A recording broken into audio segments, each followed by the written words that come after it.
안녕하세요. 식품위생관계법규 12주차 수업을 시작하도록 하겠습니다.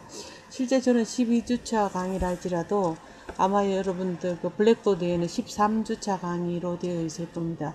그러다 보니까 14주, 15주차가 되면은 아마도 이제 그 15주 강의 끝나고 시험을 쳐야 되는데 시험이 12월 10일로 이제 지정이 되어져 있는데 실제적으로 제가 추석 때에 휴강됐던 것들이 보강주가 12월 10일로 되다 보니까 여러분들이 기말고사 시험을 12월 17일 날 쳐야 됩니다.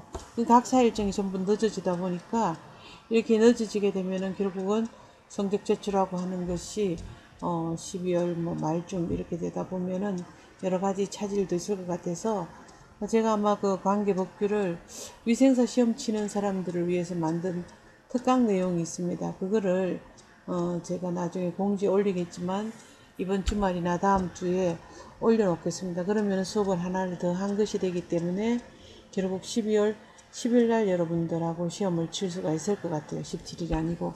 그래서 그렇게 해서 시험은 12월 10일 날로 시험을 치는데 그 강의는 다음 주쯤에 한 두 과목, 두 주 거를 한꺼번에 듣는 걸로 제가 올리도록 하겠습니다. 그 부분에 있어 가지고는 제가 공지를 올리겠으니까 공지사항 잘 읽어보시고 여러분들이 거기에 맞춰서 하면 될 것 같아요. 자, 수업을 시작할게요. 위생관계법규 12주차인데 이 관계법규를 하다 보니까 정말로 꼭 여러분들이 이거 외워야 될 필요는 없지만 알고는 있어야 되겠다는 내용들이 갈수록 많아지는 것 같아요. 학교 다닐 때는 사실 실제 법규라는 게 이런 게 있는가 보다 하지만 나중에 현장에 나와서 사회에 나오면은 모든 것들이 법의 테두리 안에서 행해지게 됩니다. 식중독이 일어나도 법의 테두리 안에서 허용이 되어지는 것도 있고 허용이 안 되는 것도 있고 그 다음에 어떤 그 집단급식소 운영에 대한 여러 가지 규제라든가 이런 것들도 마찬가지로 이 법의 테두리 안에서 이루어지기 때문에 이런 법규가 좀 딱딱하기도 하지만 때로는 재미도 있을 수 있다고 생각을 하고 물론 재미있는 건 제가 재밌겠지만 여러분들도 이제 관심을 좀 가지고 하겠습니다. 지금 제가 이렇게 글로 쓰는 텍스트 형식으로 글로 쓰는 거는 여러분들 교재에 있는 것들 제가 발췌를 한 거예요. 그래서 도저히 이렇게 하면은 실제 여러분들이 내용을 숙지한다든가 알아보는데 아주 재미가 없고 좀 흥미없게 될 수 있으니까 제가 이거를 PPT로 만들어서 다시 한 번 더 설명을 하는 그런 이제 과정을 거치게 되죠. 그죠? 일단 보면은 이 집단급식소에 대한 것들인데 단체급식소 세척과 소독과 같은 것은 제조가공업소하고 마찬가지로 일단 영업장에는 기계설비, 기구나 용기 등을 충분히 세척을 한다거나 소독할 수 있는 시설이나 장비를 갖추어야 된다는 게 이 법으로서 규정을 하고 있습니다. 그리고 세척 소독 시설에는 조금은 되게 잘 보이는 곳에 올바른 손 세척 방법 등에 대한 지침이나 기준을 게시를 해야 된다는 게 있고 영업자는 다음 각 호의 사항에 따른 세척이나 소독 기준을 정해야 된다가 종업원, 위생복, 종업원에 대한 이제 세척 소독, 위생복이나 위생모, 위생화, 작업장 주변, 작업실 내부, 칼, 도마 등의 조리기구와 같은 것들의 세척 있겠죠. 요거는 지금 조금 세척하다 보니까 제가 배수를 갖다 놨는데 이건 잘못된 사례입니다. 이게 그냥 집단급식소 같기도 하고 이러는데 여기 트렌치 밑에 보면은 배수구가 여러 가지 이물이 많이 끼어져 있잖아. 그죠? 그러면은 이걸 다 청소를 해야 되는데 제대로 하지 않아서 결국은 이런 곰팡이와 같은 이물이 생기게 되고 여기는 지금 아마 금속 검출기가 가는 컨베어 벨트가 있는 곳인데 그래도 똑같이 물 청소를 할 수 있게끔 이렇게 트렌치를 놔뒀는데 깨끗하게 관리가 되는 겁니다. 그래서 이렇게 관리를 잘 해주라는 얘기가 되겠는데 앞에 가고 조금 괴리가 있지만 이것도 어차피 그 내용 중에 하나니까 이렇게 보시고 작업장 내부는 정해진 주기에 따라서 청소를 하는가 이렇게 되어 있습니다. 그래서 세척 소독 기준 수립 및 관리 확인을 해야 되겠고 세척 소독제의 구체적인 사용 방법을 수립을 하고 준수 여부를 확인하는데 주요 위생 안전 조항에 대해서 위반할 때는 원 스트라이크 아웃제라는 게 2015년부터 만들어져 가지고 햇습에 대한 인정을 취소를 해버리게 됩니다. 그래서 이거는 잘못되게 여기 천장도 막 지저분한 데다가 응축수가 있고 여기도 보면은 아주 이게 때라 그럴까요? 찌든 때가 집적되어져 있는데 이런 경우에 이제 세척을 해가지고 또 이렇게 처음에 제품들이 나왔을 때는 뭐라 그럴까요? 커브라 그럴까요? 리드기라 그럴까요? 이런 커브를 해놓는데 이거를 그냥 뜯지 않고 이거 다 뜯어내야 돼요. 안 그러면 여기다 이물 생기고 곰팡이 생기는데 뜯어내지 않고 이렇게 사용을 이제 하고 있는 거예요. 그래서 이거를 여기도 막 그 연기가 연기가 아니고 전기가 자욱해서 환기의 어떤 그 배기량이 적단 말이에요. 그래서 이거를 전부 이렇게 크게 환기량을 늘려주고 천장도 마찬가지로 이제 개선해주고 그 다음 여기는 이제 환기를 할 수 있는 아니면은 전기와 같은 것을 흡수시킬 수 있어가지고 댐퍼 같은 것들을 빼내 나가는 겁니다. 흡입기로. 그 다음 이거는 이 시설들은 전부 다 이 껍질을 벗겨가지고 좀 덜 벗겨졌는데 여기 안 벗긴 얘기죠. 벗기고서 개선을 해줘야 된다는 얘기가 되겠습니다. 그래서 이거는 깨끗하게 정해진 주기에 따라 청소를 잘 해. 그 다음에 또 개인위생 관리에 있어서는 이게 뭐 자기 개인 사물함 같은데 아래쪽에는 일반복을 넣고 위쪽에는 이제 위생복을 넣는데 이렇게 막 지저분하게 뒤죽박죽 섞을 것이 아니라 위생복 아래 넣고 위에 넣고 일반복 아래 넣어 닫아두고 그 다음에 여기 보면은 이제 어떤 건 여기 청결구역대로 들어가기 위해서 그냥 쑥 이렇게 손으로서 올리면서 들어가게 되는데 또 들어가기 전에 이거는 끈끈이라 그럴까요? 끈끈이 롤러라 그럴까요? 끈끈이 롤러를 가지고 전부 이렇게 1차, 2차 사용을 해서 벗겨두지 않고 놔두더라도 이렇게 해두면은 이제 되겠죠. 자, 한번 이물 제거 도구 설치를 확인하랍니다. 여기 보면은 탈의실에 이제 좀 전에 했던 거에 대한 것들을 그림으로 나타냈는데 사진이죠. 그림이 아니라 위생복 위에 있고 또 위생화하고 이거는 화장실 같아요. 그래서 화장실 전용 신발을 착용을 하고 퇴실할 때는 이 화장실 사용하고 날 때는 손 세척이라든가 건조 소독을 실시를 하고 이것도 마찬가지로 탈의실에는 위생복 위생화를 벗고 외출복을 환복을 해야 되겠고 그 다음에 위생복과 위생화는 항상 청결하게 유지를 해라. 그리고 실내화와 외출화는 구분 보관을 하고 이렇게 되어져 있습니다. 여기 보면은 냉장, 냉동, 용수, 보관, 운반시설, 운송차량, 운반도구 및 용기, 모니터링 및 검사 장비, 환기시설, 폐기물 처리 용기, 세척 소독도구, 기타 필요한 사항 이렇게 해서 이러한 것들에 대한 관리는 그림이 사진이 뒤에 나오니까 그냥 쭉 설명할게요. 세척 또는 소독 기준은 다음의 사항을 포함을 해야 되는데 세척 소독은 대상별로 세척이나 소독하는 부위가 다르고 또 세척하는 방법, 소독하는 방법 및 주기가 또 다를 테고 그죠? 그렇기는 결국은 그 기준에 따라서 각각 틀리고 그 다음에 이 세척 소독을 했는 책임자가 누구인가를 적어둬야 되겠고 그 다음에 이러한 세척 소독 기구의 올바른 사용 방법 세제나 소독제의 구체적인 사용 방법, 세제 소독제, 세척 및 소독용 기구나 용기는 정해진 장소에 보관 관리되어야 하고 세척 및 소독의 효과를 관리 계획에 따라서 확인을 해줘야 된다고 이제 이렇게 명시되어져 있습니다.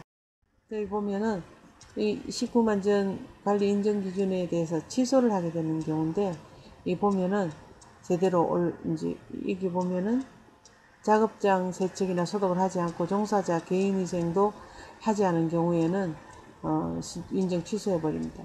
대상발 부위별 구체적인 세척 소독 방법을 설정해 둬야 된다. 이렇게 어떤 부위에는 어떤 세척 소독 방법을 쓰고 어떤 도구를 사용하고 주기는 어떻고 담당자는 누구인가를 쭉 이걸 다 적어줘야 한다는 얘기입니다. 이게 해습에서 기본적으로 이제 적혀져 있는 부분들이에요. 그 다음에 세제 및 소독제 잔류 방지 대책 확인으로서 잔류 염소라든가 pH 테스트 페이퍼를 사용하고 종사자 복장 착용 규정 및 작업자 입실 절차 등 철저한 개인위생을 실시를 해주라 이렇게 되어 있습니다. 그 다음에 여기 보면은 바닥은 어떻게 청소한다. 빗자루로 찌꺼기 오물을 제거한다. 그 다음 물 분사해서 잔여 찌꺼기 제거한다. 뭐 기타 등등 있고, 도구는 빗자루, 솔, 스크래퍼 이렇게 미는 거, 그죠? 물기 제거하는 거, 세제, 소독수, 분무기 이런 것들을 사용해서 하고, 그 다음에 주기는 매일 뭐 작업이 끝나고 난 다음에 한다든가, 그죠? 그 다음 담당자는 작업자다. 주요 부위는 뭐 싱크대 하부라든가 싱크대 후면은 똑같이 이렇게 해주라. 벽은 뭐 세제를 묻힌 면걸레로 이물을 제거한다든가 소독된 면걸레로 다시 한번 닦아낸다든가 이런 순서에 따라서 하는데, 작업자가 매일 하고 오염물질이 묻었을 경우에도 하고, 만약에 매일 1일 하는데 중간에 오염물질이 많이 묻어있으면 또 한다는 이야기 되겠죠. 그죠?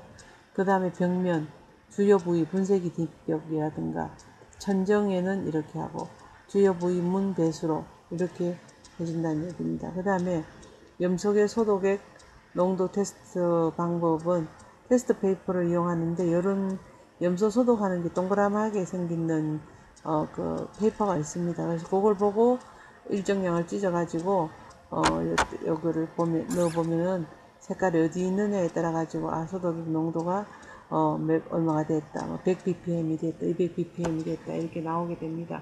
주로 이제 자염소산 나트륨 이런 것들 여기 소독액, 자염소산수라면은 보통 뭡니까? 우리 락스라고 하는 그러한 것들을 이제 이렇게 희석할 때 이 페이퍼를 보고 이 농도에 맞게끔 소독 농도를 정하게 됩니다. 그 다음 제조가죽 가공 공정에서는 소독 공정이 이렇게, 그죠? 소독제는 식약처에서 식품 첨가물로 고시된 제품을 사용을 하는데, 자염소산 나트륨이라든가 오존수라든가 자염소산수, 그 다음 이산화염소수 이렇게 해서 요 농도 확인 및 테스트 페이퍼로 100ppm 할 때 색깔을 보고 이제 이렇게 비교를 하면 됩니다. 이 색깔 나오는 게 대충 얼마인가 이렇게. 여기에다 염소 표맥제 4%는 소독제가 25%고 물이 9,975ml 합쳐서 만이 되죠. 그죠? 이렇게 만에 대한 25니까 4%가 된다는 얘기가 되겠고, 그 다음에 5분간 침지를 과일이나 채소는 그렇게 하고, 이제 먹는 물로 한 4번 이상 세척을 해서 과일을 섭취를 하라는 얘기가 되겠죠. 그래서 이게 소독제 같은 경우에는 첨가물로 고시된 제품인지를 확인을 해야 되겠고, 희석액은 즉시 사용하고 희석 후 남은 소독액은 꼭 폐기를 해줘야 되겠고, 소독은 세척 후에 실시를 하고 소독 후 절단 작업을 시행을 하라. 소독 다 하고 난 다음에 꼭 세척을 해주라는 얘기입니다. 4번 이렇게. 희망하는 소독액의 제조 방법이 있죠. 여기 소독액의 양하고 좀 전에, 그죠? 희망하는 소독액의 농도, 100ppm, 100ppm, 물의 양, 이렇게 해서 소독제 양을 들어가게 되면 여기 나오는 거죠. 이렇게 계산을 하면 된다는 얘기입니다. 물 2리터당 락스 5ml를 혼합을 하면 되는데, 락스 500ml 경우 병 뚜껑 한 컵이 10ml 있더라. 요거 계산하면 될 테고. 그 다음에 가열 공정은 중심 온도가, 특히 중심 온도가 85도에서 1분 이상인 경우에는 어패류입니다. 일반적인 거는 75도에서 1분 이상 해가지고 탐침 온도, 결국 중심 온도가 되는데, 이런 걸로 가열 공정이 중간에 탐침을 하는데, 여기 넣기 전에 일단 온도계를 소독액으로 소독을 하고 이렇게 넣고 온도 확인하고, 그죠? 74도면 옛날입니다. 75도로 바뀌었어요. 그 다음에 가열하지 않는 공정 같은 경우에 작업대 주변을 청결하게 유지를 하고, 용기, 도구 및 장갑을 구분 사용하고 소독 후에 작업을 해라. 그래서 이 조리대조, 이 핑크색은 조리 작업을 할 때 쓴다든가, 흰 거는 일반 가공, 만약에 조리할 때 쓴다든가, 요거는 청소할 때 쓴다든가, 각각 색깔별로 다 구분해서 쓰면 되겠죠. 냉각할 때는 이렇게 하는데, 이제 가급적이면은 얇은 용기나 작은 단위로 소분을 하고 금속 용기에 넣으면은 빨리 냉각이 되더라는 얘기입니다. 그 다음에 제조, 가공, 조리, 시설 및 설비 관리는 이게 전부 다 계속적으로 했던 부분들이에요. 그래서 식품과 직접 접촉하는 부분은 물에 견딜 수 있고 부식이 잘 안 될 수 있고 하는 그런 제실로 하고, 물에 세척이 쉽고 열탕, 전기, 살균제 등으로 소독, 살균이 가능한 것이어야 한다 이렇게 되어 있습니다. 그 다음에 이 성행요건에서 파손되거나 정상적으로 작동하지 않는 제수 설비를 사용해서는 안 되고 식품위생법에서 정한 시설 기준에 적합하게 관리를 해야 된다 해가지고 이렇게 바닥이 뭐 파손되고 그죠. 그 다음에 여기 지금 보면은 배추를 절이는데 이게 나무로 위에 올려놓고 그 다음에 물통을 올려놔서 나무와 같은 것들은 여기에 미생물들도 많이 번식을 하고 있고 또 하나는 여기 나무 같은 껍질이 이 여기 안에 들어갈 수가 있기 때문에 절대로 쓰면 안 됩니다. 그래서 항상 식품에 닿는 거는 식품에 닿아서도 위해하지 않는 것들로 쓰라고 되어져 있기 때문에 식품용 기구라든가 용기 포장 공기는 적합한 재질을 쓰라 이렇게 되어 있어요. 그리고 이런 적합한 재질을 쓸 때는 또 여기 시험 검사 성적표로 있어요. 폴리에틸렌이 과연 사용하기 적당한가 그렇지 않는가 이런 거. 압축 공기를 사용하는 경우 교차오염이 발생되지 않도록 이제 꼭 관리를 해라. 그 다음에 여기 아까 전에 나왔는 세척이나 소독 관리를 예를 들어 놨는데 작업장 바닥에 그냥 식품 같은 게 있으면은 다 먼저 쓸고 그 다음 물로 물 뿌리고 세척제로 세척하고 또 헹구고 그 다음 물기를 제거하고 소독액으로 소독하는 그런 절차를 거치게 됩니다. 그 다음에 저울이나 모니터링 장비도 마찬가지로 식품의 찌꺼기 같은 것을 제거를 하고 세척제로 세척을 하고 깨끗한 수건으로 닦고 소독 후에 건조를 한다. 배수로 마찬가지입니다. 물로 헹구고 소독 후에 조립을 하고 작업 설비는 전원 차단 후에 설비를 분리를 일단 해가지고 CRP를 할 적에 식품 잔사 제거 후에 세척제로 세척을 하고 물로 헹구고 소독제 분무하고 건조를 시킨다는 얘기입니다. 냉장 냉동 시설에 대한 설비 관리도 보시면은 냉장 식재료를 보관할 때는 냉장고, 냉동 식재료는 냉동실, 그 다음에 냉동된 식재료를 해동할 때는 뭐 냉각이라든가 냉장 보관에 맞고 또 여기 해줘야 되겠고, 냉장 시설은 내부 온도가 10도씨 이하여야 되는데 신선 편의식품이라든가 훈제 연어는 5도씨 이하로 보관하는 것이 적합하다 되어 있습니다. 그리고 냉동 시설은 마이너스 18도씨 이하로 유지를 하고 외부에서 온도를 관찰할 수 있어야 되고 온도 감응 장치 센서는 온도가 가장 높게 측정되는 문 쪽으로 센서를 놔둬야 된다는 것은 제조 가공에서도 했었고 실제 식단급수에서도 이렇게 말씀을 드리는 겁니다. 자, 그다음 선행요건 관리 여기 보면은 요거는 전원이 여기 되어 있고 온도 조절 장치가 이렇게 되어 있는데 이 관리 일지를 보면은 이렇게 그죠? 이렇게 뭐라 그럴까요? 여기 지금 하나의 온도 관리 일지를 하는데 실제 온도 측정했던 그 기록이 없고 그죠? 냉장 냉동 원료 완제품이 정해진 온도에서 적절히 보관이 되어져야 되는데 이 온도 정정 장치가 좀 잘못된 것 같아요.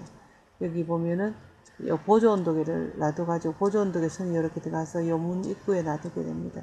그럼 이 두 개를 같이 비교를 하면서 여기 나타나는 온도하고 요거 온도가 오차 범위 내에 있을 때에는 적합하다 이렇게 되는 거죠. 여기 나옵니다. 그래서 9월 17일 날 냉장고 1해동실에는 10시 15분에 7.5도를 가리켰는데 냉동창고는 또 10시 20분에 마이너스 17.4도를 가리킨다 이렇게 할 수가 있는데 요 같은 경우에는 19일 날 10시 15분에 온도가 0도더라. 여기는 10시 10분에 온도가 아예 적혀있지 않더라. 이렇게 되면 되지 않는다는 얘기입니다. 그래서 이렇게 봐주시고 온도계를 놔두라는 얘기죠. 그 다음에 가열기 및 냉장 냉동 온도의 온도계는 정해진 주기에 따라서 검교정을 실시해야 된다 그랬죠. 검교정을 꼭 실시를 하고 실시를 했는 거는 여기 보면은 공인기관 국가공인기관 검교정 의뢰를 할 적에는 한국인정기구 코라스라는 곳에서 지역별 기관을 검색해서 가능하다 이렇게 되어져 있습니다. 그래서 자체 검교정도 있겠지만 여기 냉장창고 1판넬 온도계가 검교정을 할 때는 결국 이 냉장창고 온도를 이 냉장창고를 옮길 수가 없으니까 온도계를 가져야 되겠죠. 그러면 검교정 받은 온도계를 갖다 놓고 비교 이제 검정을 하면 됩니다. 그래서 오차 범위 내에 안에 있을 때는 이 냉장창고가 정상적으로 가동한다는 것을 알 수가 있고 그렇지 않는다면은 이제 이 냉장창고에 대한 어떤 검사를 해서 고쳐야 되겠죠. 그죠? 그래서 검증을 하고 교정을 하는 그런 절차를 밟아야 됩니다. 그 다음에 이제 금교정 계획은 냉장창고 1은 1년에 1회를 하는데 금교정 어느 기간이고 금교정 일자, 자체 금교정 일자 뭐 이렇게 쭉 잡고 살균기의 온도기가 제대로 되는지 안 되는지를 알기 위해서 연 1회 주기를 잡고 금교정을 하게 되는데 그에 따르는 것들은 그저 보면은 보통 그 오차 범위는 거의 뭐 플러스 마이너스 2도씨를 금교정 오차 범위로 설정을 하는 경우에는 이렇게 좀 범위가 크다 뭐 이렇게 되어 있습니다. 여기 보면은 여기 글씨가 잘 안 보이는데 이 감응봉이라는 것이 온도 센서를 부착해 있는 장치가 되는데 그것들이 어떤 그 위치를 확인을 하되 온도가 가장 높게 측정되는 문 입구라든가 이런 데를 해야 된다는 얘기입니다. 자, 그래서 이거는 똑같이 그 제조 공정하고 제조 가공 공장하고 지금 집단급식사하고 거의 비슷하게 이런 선행요건 관리가 들어가게 됩니다. 아마 첫째 시간은 여기까지인 것 같은데 뒤에 한번 보고 제 말이 끊어지면은 여기서 끝나는 걸로 하겠습니다.